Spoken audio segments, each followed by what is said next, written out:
Welcome, Dana, to our broadcast this day from Evangelical Life Ministries. Engaging truth is simply the message that we project and do every week, Sunday nights, on one of the radio stations in town. So this will be heard this coming Sunday night at 7 o'clock. Good. And you'll understand something about how that communication from us to them works. First of all, welcome, Dana, to the broadcast today. How can we pronounce your last name? Gerhard. Gerhard. Dana Gerhard, yes. You are headmaster at Lutheran High North, and what does that mean?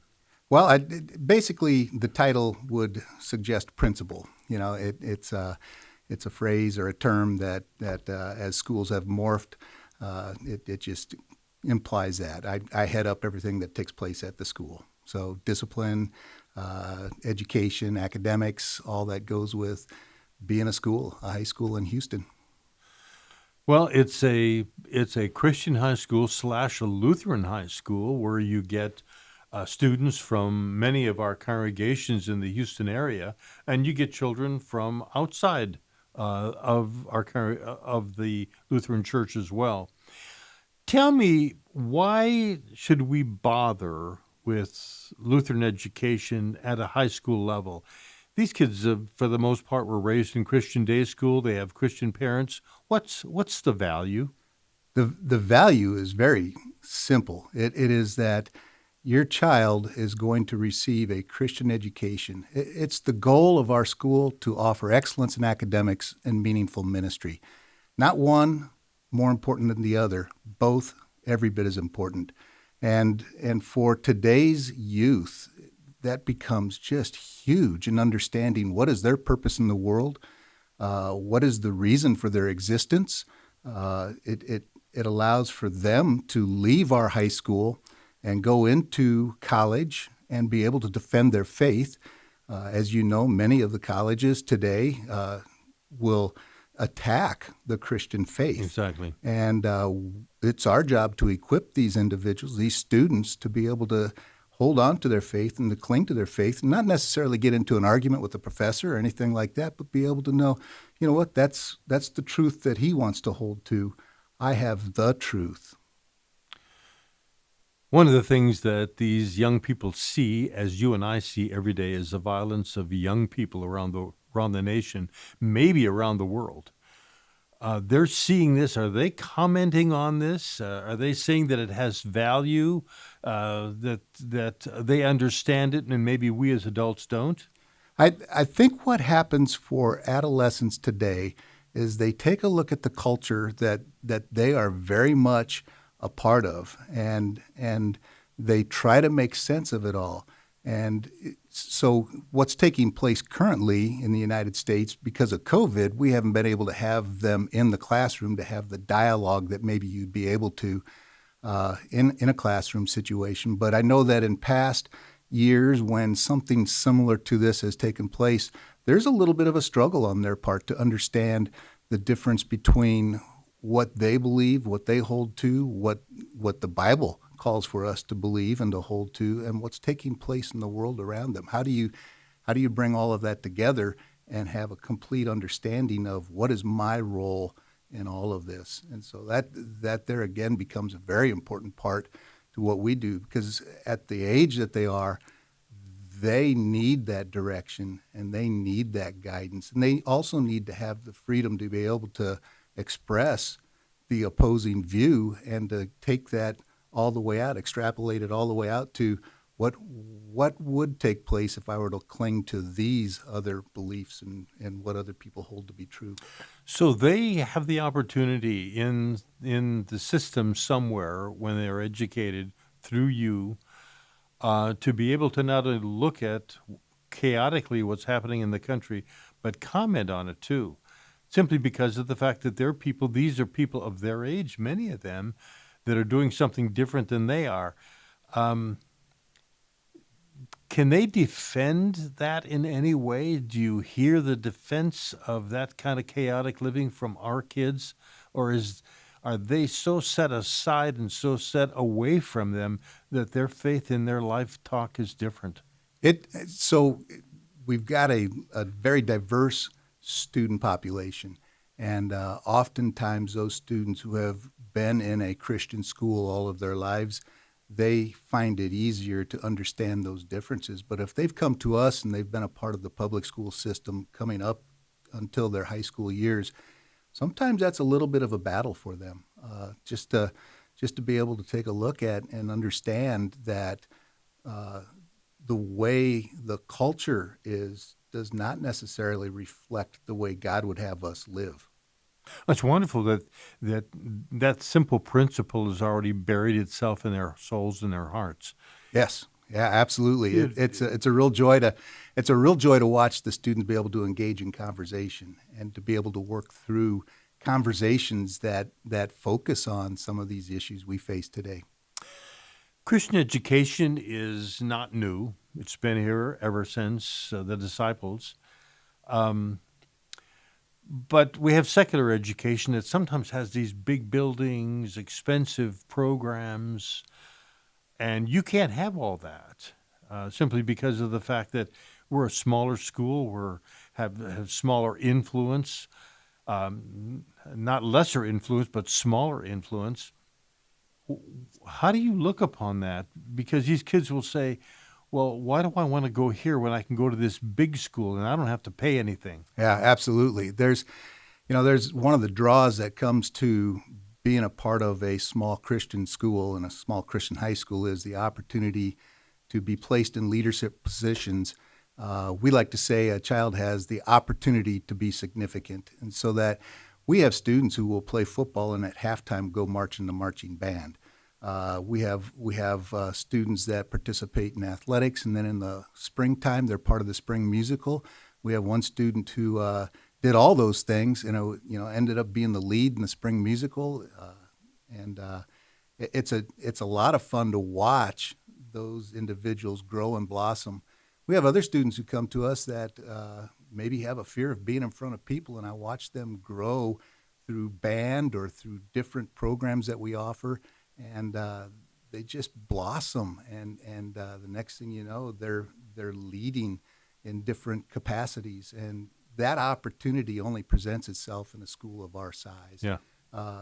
And so what we like to talk about is we're equipping future leaders, and my prayer every morning is that what we're doing grows God's kingdom in the heart of Houston. And when I watch these young men and women graduate from Lutheran High North, they've been equipped. They've got the knowledge, and they can go off into college, and they can go into the workplace, and they can go into their communities, and they become leaders within their churches.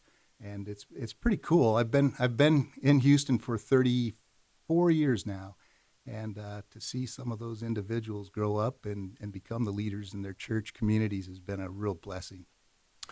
Let me just take a moment to talk a little bit about who we are that does this every week and have done for years. I'd like to share with you a little bit about Evangelical Life Ministry and the program Engaging Truth we're now recording for podcast distribution. We are a small group of Christ-centered folks who believe in the power of communication. It's been for many of us on the board or staff a wonderful but an eye-opening experience to know that with the technology available today, programs such as this can be disseminated electronically and be distributed worldwide almost instantaneously. And I don't believe that technology that we have today will end tomorrow. It will grow. And that's why we are pausing at this moment to ask you to prayerfully consider helping us distribute our programs and interviews. And I'll tell you how you can do this. You can go to our website, which is elmhouston.org, to donate online, or you can send your support to ELM P.O. Box 568, Cypress, Texas, 77410.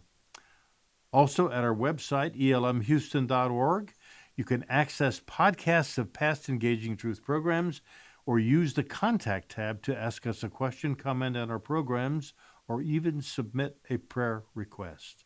But please, remember to pray for us. Pray for the staff. Pray for the guests.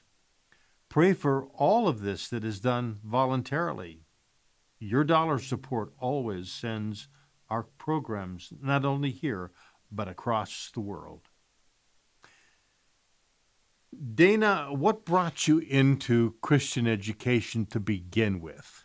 You know, I was in high school and I really didn't know where I was going until my mom told me, "You're going to go be a teacher."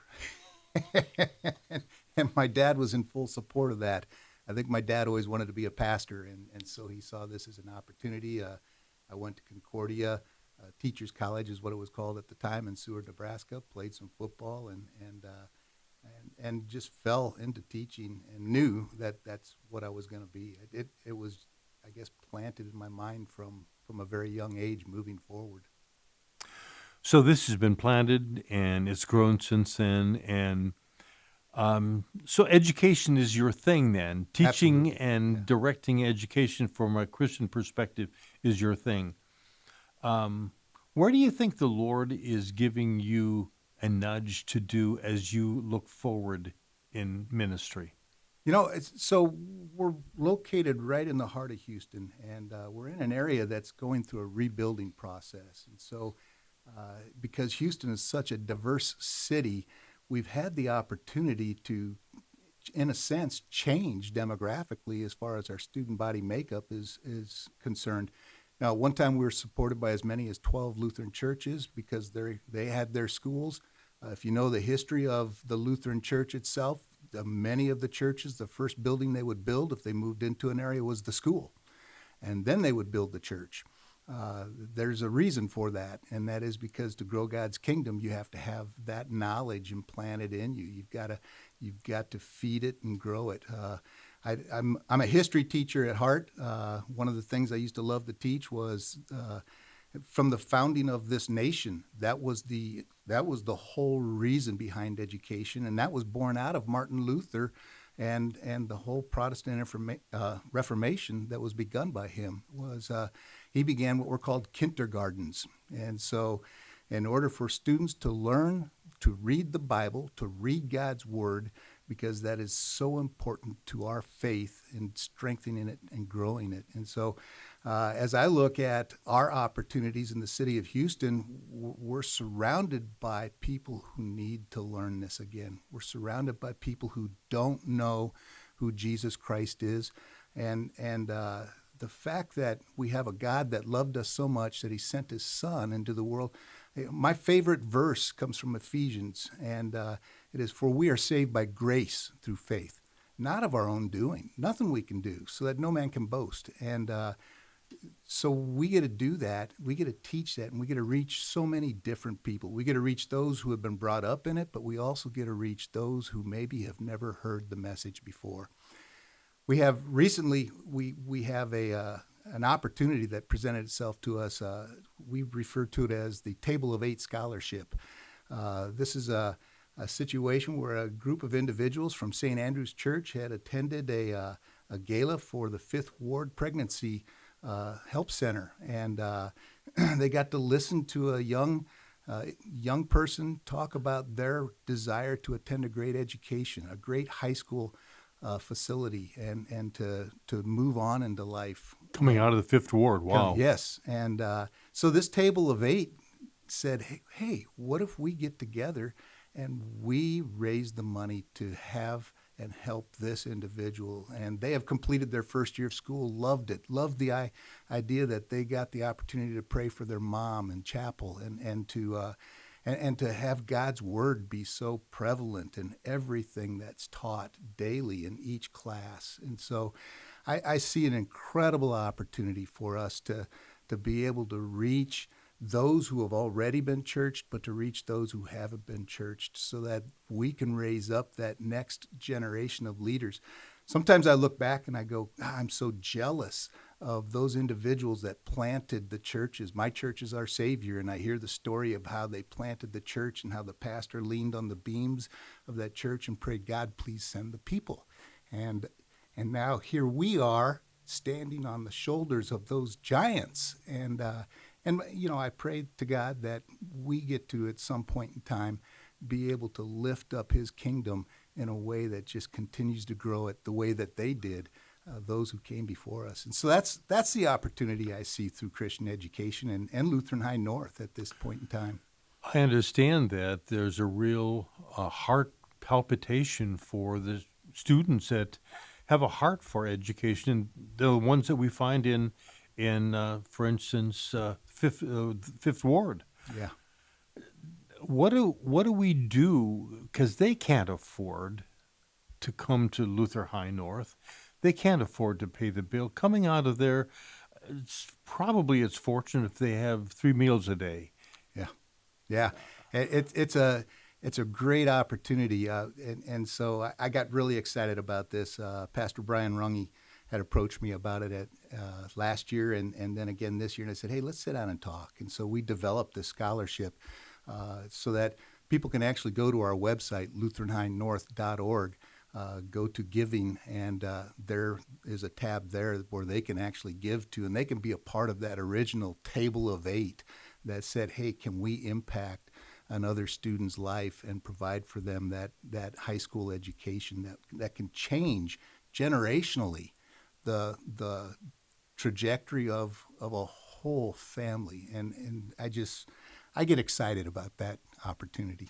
I met a man 4 or 5 years ago whose name I had been given, who chose the Fifth Ward to go into as just a single guy wanting to help people reconstruct homes or whatever they have. Mm-hmm.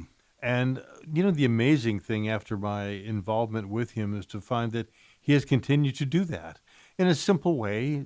There's no noise. There's no television cameras. Yeah. He just goes and helps people do the thing that needs to be done in a community that probably can't do it by itself. One of the things that captivates me all the time is you look at these students and you see things that are different than maybe their parents see. Maybe you see in the face or in the heart of a student, there's a child, there's a boy, there's a girl that needs to be elevated in terms of ministry opportunity. Do you see that once in a while in a kid that no one else probably has noticed, but you've noticed yourself that he's special or she's special, that we can move him or her toward an education within the church to become a missionary? Oh, absolutely. We, as a Lutheran high school, we have numerous students in the city of Houston that are products of Lutheran High North, that are Lutheran teachers, Lutheran pastors. We had one of our graduates go down to Africa and help to build a seminary down there. We have another graduate who was up in Alaska and doing missionary work up there. We've got one who currently is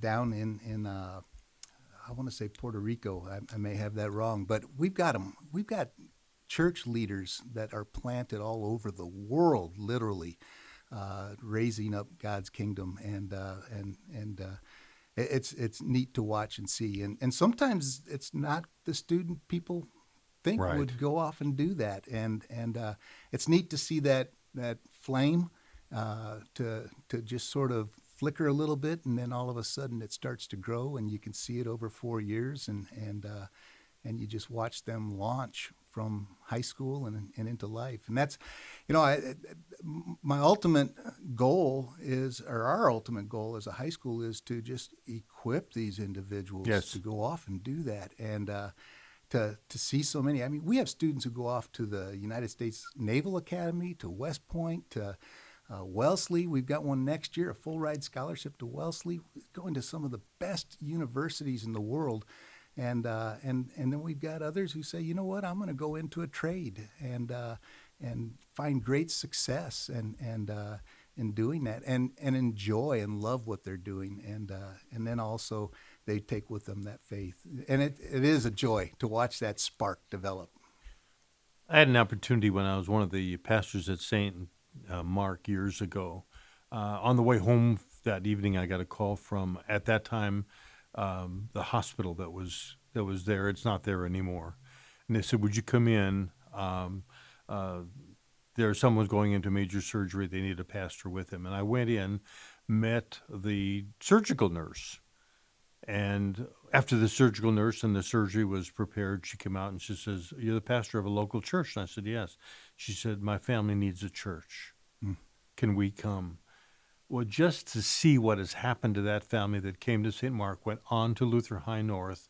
One of the girls ended up, who was 2 or 3 at that time, has now graduated and gone on to be a missionary in Puerto Rico. I mean, things like this, they just warm my heart, like they warm your heart to see, without even knowing what you were doing, how special it was that you had the opportunity to point to one and to elevate them and to send them off to become Christ's people. It's a joy. It's for well, I've been in ministry for 35 years, Lutheran education, and I love hearing from those individuals, and I love watching them just grow and run.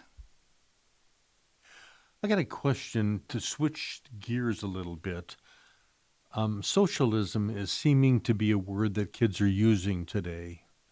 They probably haven't done a lot of reading on it and they don't know it, but it's in this culture of taking things, entitlements, it's very attractive. Mm-hmm. How do you confront that issue if it becomes a conversational issue among the students? So in a perfect world, you could see how a utopian socialistic society would work, but we're not a perfect world. And the beauty of capitalism is that if I'm going to sell you a product and you're going to return and purchase that product again, I better make sure that I'm selling you a product that is good for you. And the difference being that, we live in a world that's broken, and we've got to understand that. We got to know that about people. It's the reason we reach out to them with God's word. But when you know that, you begin to realize that we as people will always fall short in this utopian, idealistic type of way of living in the world. There's always going to be somebody who takes advantage of it. Yes. And that always becomes the larger group. And so we get that opportunity to be able to teach those different types of systems. Yeah. Wonderful. Yeah. Because the kids really need to know the other side of that, which is the real side. Absolutely. Yeah. The real side is surrender to the message of the gospel, knowing who Jesus is, trusting him and following him. And that's hard because it's costly. Yeah. On the other side, it almost seems like it's not costly. It appears that way. Yes. And that's the the whole concept of socialism is based on this ideal that hey, we're perfect. We can make this work, but you got to remove God for it to work, because God becomes the people in a sense. Dana, I want to say thank you for spending some time with me today, talking about Lutheran High North, about Christian education, its value, and the penetrating love of the Lord Jesus that is put into the hearts of these children, as their moms did it, as the Christian day school did it, and now as high school does it. So continued blessings in where the Lord is leading you, and the high school and the support that is necessary for getting these kids through.